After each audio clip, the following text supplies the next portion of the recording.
கள்ளழகர் ஏன் வைகை ஆற்றில் ஏன் எழுந்தருளுகிறார் என்பதை புராண கதைகள் மூலம் தெரிந்து கொள்வோம்.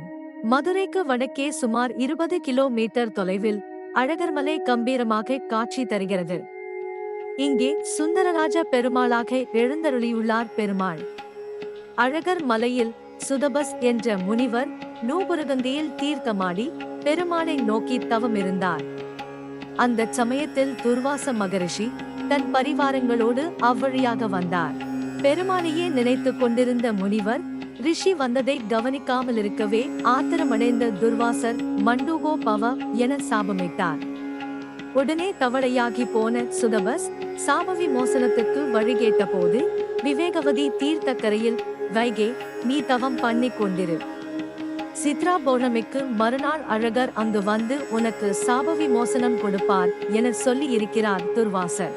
அதன்படி வைகை கரையில் தவளையாக தவம் பண்ணிக் கொண்டிருந்த முனிவருக்கு சாப விமோசனம் கொடுக்கவே கள்ளழகராக மதுரைக்கு வந்து வைகையில் எழுந்தருளியதாக கூறுகின்றன புராணங்கள். மீனாட்சி திருக்கல்யாணம்.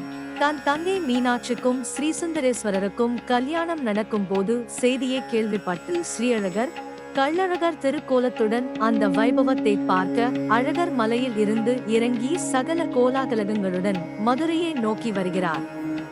இதனிடையே அழகர் வரும் வழி எங்கும் பக்தர்களுக்கு காட்சி கொடுப்பதால் தங்கையின் திருமணத்தை காண முடியாமல் போய்விடுகிறது.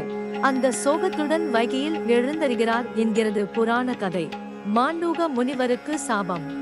வைகையில் இறங்கி பக்தர்களுக்கு அருள் பாலித்த பின்னர் தனது பக்தரான மண்டூக முனிவருக்கு சாப விமோசனம் தருவதற்காக வண்டியூரை நோக்கி கிளம்புவார் அழகர். வழிநெடுக வரவேற்பு பெற்றுக்கொண்டு வண்டியூர் போய் சேருகிறார் அழகர். தேனூர் மண்டபம் சந்தன அலங்காரம் பண்ணிக்கொள்ளும் கள்ளழகர் வண்டியூர் பெருமாள் கோயிலை வலம் வருவார். அதன் பிறகு சர்ப்பவாகத்தில் புறப்பட்டு தேனூர் மண்டபம் வந்து சேருகிறார். தேனூர் மண்டபத்தில் தங்க கருட வாகனத்துக்கு மாறும் அழகர் அங்கிருந்து மண்டூக முனிவருக்கு சாப விமோசனம் தருகிறார். தசாவதார காட்சி. தேனூர் மண்டபத்திலிருந்து மீண்டும் மதுரை நோக்கி வரும் அழகர் ராமராயர் மண்டகப்படி மண்டபத்துக்கு இரவு வந்து சேருகிறார். அன்றிரவு அங்கு தங்குகிறார். இரவு முழுவதும் தசாவதார அலங்காரங்களில் தோன்றி பக்தர்களை பரவசப்படுத்துகிறார். பூப்பல்லக்கு.